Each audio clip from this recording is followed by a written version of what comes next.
Hi, everybody. This is my AMA answers for the 1,500 followers. Thank you, everybody, for following me. I did try to organize this a little bit because normally I'm not organized, and I have a 5-year-old in the other room, so time is precious. So that said, let me lead into the first question. Natalie asked, are you a plotter or a pantser? And do you use a writing software? Like I said, I'm not organized at all. I'm pantser all the way. I have no idea what I'm writing until I write it. I do use a writing software. I love Scrivener. It was a wonderful $50 well spent. If just for the little daily goal settings I can set myself. It really helps me. Biren asked, the genre which you're writing was well planned or was it chosen somehow? What's that thing which gave you a sign to go ahead with this genre? I did not choose the genre. Genre chose me.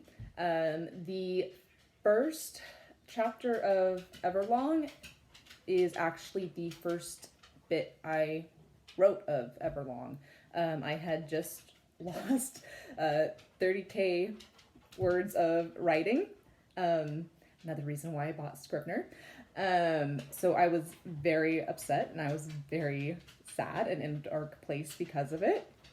And I was driving with my husband. I saw a bench and that first line in Everlong came to me, and the rest is history. It just went from there.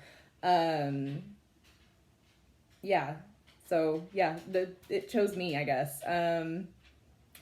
I did not choose it. The story just came, and that's how we're rolling with it.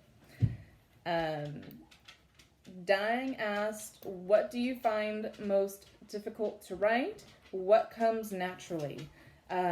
Fighting scenes. I hate fighting scenes. I hate them with a passion. I'm terrible at them. I struggle with them. That whole he punched, they punched, kicks. I'm terrible at it. I hate them. I loathe them. I can't stress that enough. It comes naturally. The opposite of that, the emotional part of it. I love writing about emotions, finding interesting ways to describe emotions. I also think I'm pretty good at opening lines. That one comes pretty naturally to me. Chris asked, what is your favorite line from your WIP and why? And I just realized that you asked about my WIP and not about Everlong, so now I'm sitting here without an answer because I sourced for Everlong. I will get back to you from the favorite line from the WIP, but the one of my favorite lines from Everlong was from the fighting scene, because I had to rewrite it like 3 times, and on the 3rd time I got this line from it, and it made all the other rewrites worth it. And that line was in the alleyway. The staring past the blue of his irises, she snares him. Threads are weaving, surrounding him with the strength of spider silk and the warning of a hangman's noose. She wills him to unravel, twisted piece by twisted piece. Was one of the lines that I got after the garbage man's here. Sorry. That was one of my favorite lines from the rewrite.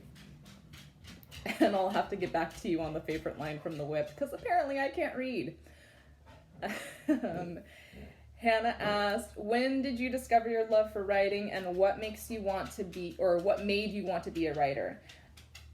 I have been writing for a long time. The first thing that comes to mind is I won a contest for a local newspaper when I was 10, and I got $100 from it, and that was pretty cool. Kind of, I guess, snowballed from there. I've always been a big reader ever since I was whatever age you learn how to read, 7. So I think it just kind of went hand in hand. I would read a whole lot, and then eventually that escalated into me thinking of my own stories and wanting to put them down in words. Nick wins for best question. What's your favorite penguin? What are you going to do when they inevitably invade? I don't know what they're called, but those ones with those like eyebrows, because they always look like they're really, really grumpy, are probably my favorite penguin. And I have no idea what I'm going to do when they invade. I'm probably just going to hide. Maybe sit in the corner, look cute so they'll leave me alone, let me live. Something like that. John asked, which modern actors will fill the main character roles from Everlong? First of all, that would be amazing and awesome. Not gonna get my hopes up, but you know. There's only one character I really see a particular actor for, and that's Sam. When I think of Sam, he is like carbon copy of Bob Morley. Like that's Sam to me. All the other characters, there's not one particular actor or actress that I immediately think of. That said, Eliza Taylor would make a good Lily, and she's married to Bob Morley, and that would just be absolutely freaking adorable. So my answer is Bob Morley for Sam and Eliza Taylor for Lily. Eva wrote, what's a reoccurring theme in stuff you write? I do a lot. I have a lot of pining, a lot of heartache. Like I said, I like to write about the emotional side. My dog is so neurotic. I don't know if you can hear him, but he's chasing flies. A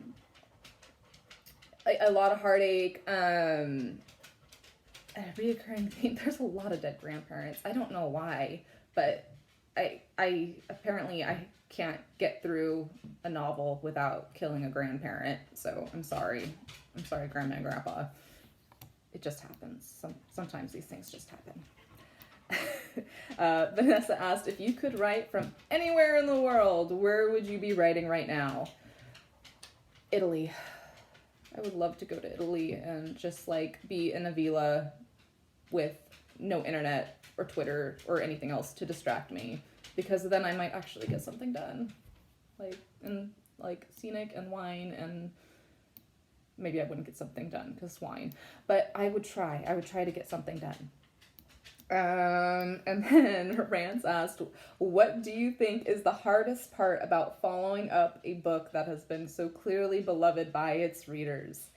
I pray that the next one won't be a disappointment, because Everlong has gotten such amazing support and such amazing feedback. I really hope that I can inspire the same reaction for my next one. Particularly because my next one is much lighter. Happy ending, not quite as dark as Everlong was. If Everlong was my moon, my current work in progress is my sun. So I hope that the people that loved Everlong love my next book that I'm planning equally as well, even if it's for different reasons. And that, I believe, is everything. If I missed you, I'm sorry, because apparently, like I said, I can't read. If I missed anybody, then please let me know. If you have any follow-up questions, let me know that as well. And Chris, I will get back to you. Thank you, everybody, so much. And I will see you next time.